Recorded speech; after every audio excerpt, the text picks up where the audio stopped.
సూర్యాస్తమయం తర్వాత అస్సలు చేయకూడని పనులు. శ్రీమాత్రే నమః. అందరికీ నమస్కారం. సంధ్యా సమయంలో అంటే సూర్యుడు అస్తమించే సమయం అంటే సాయంత్రం 5 నుంచి 7 గంటల వరకు ఈ సమయం ఉంటుంది. ఆనందం, ఆరోగ్యం, ఆదాయము, ఆధ్యాత్మిక శ్రేయస్సును ప్రసాదించే లక్ష్మీదేవి కటాక్షం ఎల్లప్పుడూ ఉండాలని ప్రజలు కోరుకుంటారు. అయితే అనుకోకుండా చేసే కొన్ని పనులు లక్ష్మీదేవికి ఆగ్రహం కలిగిస్తాయని పండితులు చెప్తున్నారు. సాయంత్రం 6 దాటితే సూది, ఉప్పు, నూనె, కోడిగుడ్లను ఎట్టి పరిస్థితుల్లోనూ ఇంటికి తెచ్చుకోరాదు. అవి శని స్థానాలుగా చెప్పబడుతున్నాయి. ఈ వస్తువులు కనుక కొనుగోలు చేస్తే వీటితో పాటు శని కూడా మన వెంటే వస్తుంది. ఇక సాయంత్రం అయిన తర్వాత పెరుగు, ఊరగాయలు, మిరపపొడి ఎవరికి ఇవ్వరాదు. వీటిని లక్ష్మీ స్థానాలని అంటారు. జుట్టు, గోళ్ళు కత్తిరించడం, చెత్త బయట వేయడం వంటి పనులు కూడా సూర్యాస్తమయం తర్వాత చేయకూడదని పండితులు సూచిస్తున్నారు.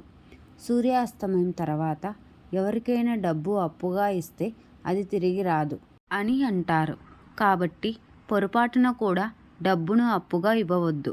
సాయంత్రము ఆహారం వృధా చేస్తే లక్ష్మీదేవికి నచ్చదని పండితులు చెప్తున్నారు.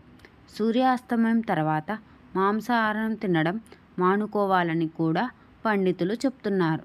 ఎందుకంటే ఇది లక్ష్మీదేవిని అసంతృప్తికి గురి చేస్తుంది. సూర్యుడు అస్తమించిన తర్వాత ఇంట్లో ఎప్పుడూ గొడవలు పడకూడదు.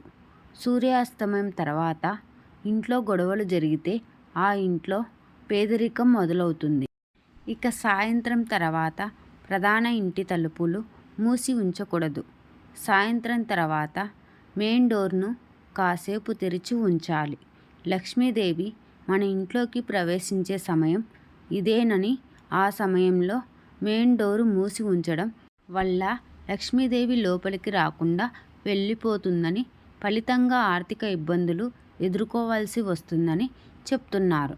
ఎవరైనా పేదవారు మీ ఇంటికి వచ్చి ఏదైనా కావాలని అడిగితే సాయంత్రం తర్వాత ఎప్పుడూ అతన్ని ఖాళీ చేతులతో పంపకండి.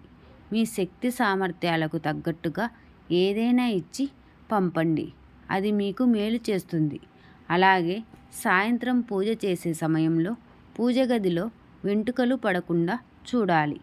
లేదంటే దేవతలకు మనం పెట్టే నైవేద్యం చేరదని చెప్తున్నారు.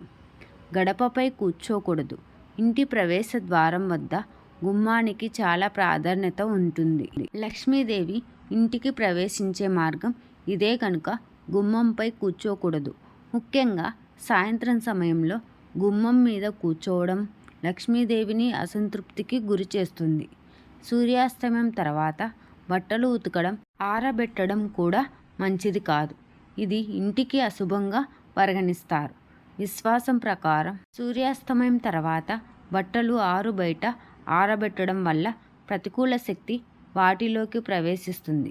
దీని కారణంగా వ్యక్తి దుఃఖాన్ని, దురదృష్టాన్ని ఎదుర్కోవాల్సి ఉంటుంది. ఒక వ్యక్తి సూర్యాస్తమయం సమయంలో నిద్రించకూడదు.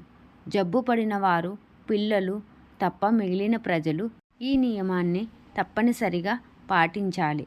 వ్యాధి, దుఃఖం, పేదరికం వారిని చెత్తుతాయి. దీనివల్ల మనిషి అనేక రకాల ఆరోగ్య సమస్యలను ఎదుర్కోవాల్సి వస్తుంది.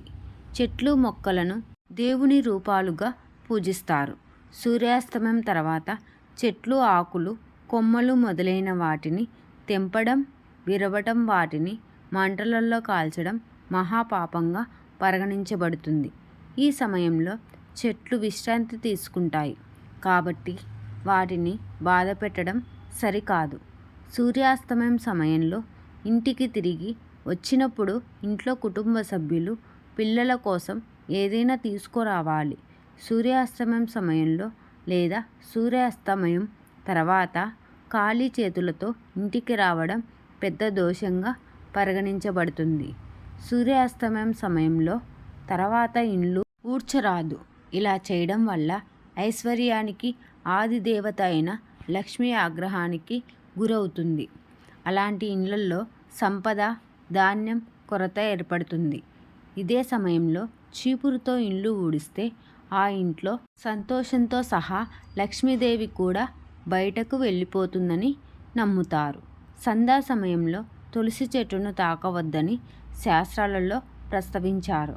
తులసి చెట్టు కింద దీపం వెలిగించాలి, అనంతరం పూజించాలి.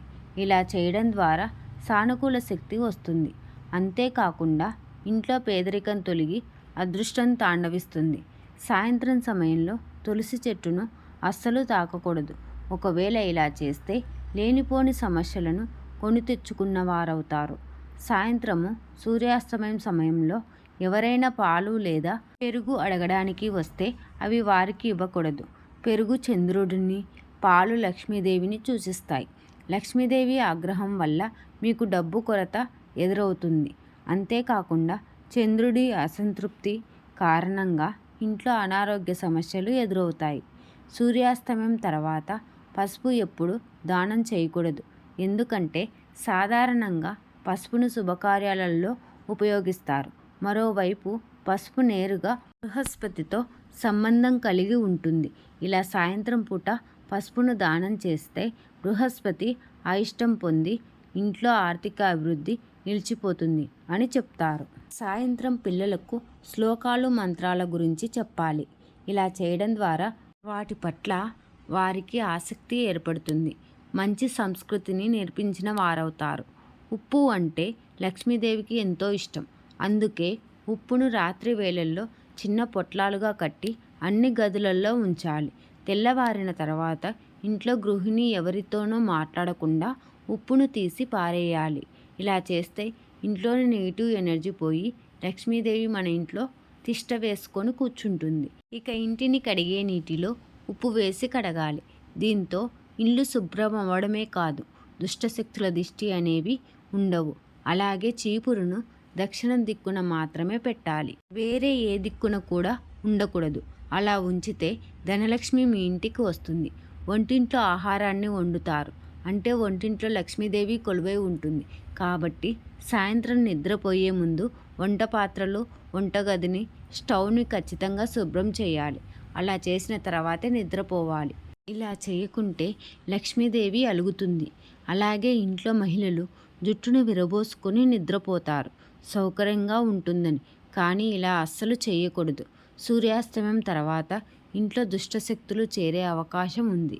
అలాంటి సమయంలో ఇల్లంతా వెలుగుగా ఉండడం మంచిది. బ్రహ్మముహూర్తం అని నిర్దిష్ట సమయంలో అంటే తెల్లవారుజామున 2 గంటల నుంచి తెల్లవారుజామున 4 గంటల వరకు లక్ష్మీదేవిని ఆరాధించడం లేదా ఆధ్యాత్మిక కార్యక్రమాలలో పాల్గొనడం మంచిది. ఆదివారం సూర్యాస్తమయం తర్వాత పింపుల్ చెట్టు కింద 4 ముఖాల దీపం వెలిగించడం వల్ల సంపద మరియు సంపదల శ్రేయస్సు లభిస్తుందని చెప్తారు. ఇలా చేయడం వల్ల లక్ష్మీదేవి అనుగ్రహం ఆమె భక్తులపై ఎప్పుడూ ఉంటుంది. ఆదివారం నాడు ఇంటి సభ్యులందరూ పూజించిన తర్వాత గంధం తిలకం నుదుటిపై రాయాలి. ఇలా చేయడం వల్ల లక్ష్మీదేవి అనుగ్రహం లభిస్తుంది. లక్ష్మీదేవిని ప్రసన్నం చేసుకోవాలంటే ఆదివారం సాయంత్రం ఇంటి ప్రధాన ద్వారానికి 2 వైపులా ఆవు నెయ్యితో దీపం వెలిగించాలి. ఆదివారం సాయంత్రం పూట ఆకుపై మీ కోరికను రాసి ప్రవహించే నీటిలో పోస్తే మీ కోరిక నెరవేరుతుందని నమ్ముతారు. అలాగే ఈ వీడియో కనుక నచ్చినట్లయితే శ్రీమాత్రే నమః అని కామెంట్ చేయండి. ఇలాంటి మరిన్ని వీడియోస్ కోసం లైక్ చేసి నా ఛానల్ని సబ్స్క్రైబ్ చేసుకోండి friends. Thank you for watching.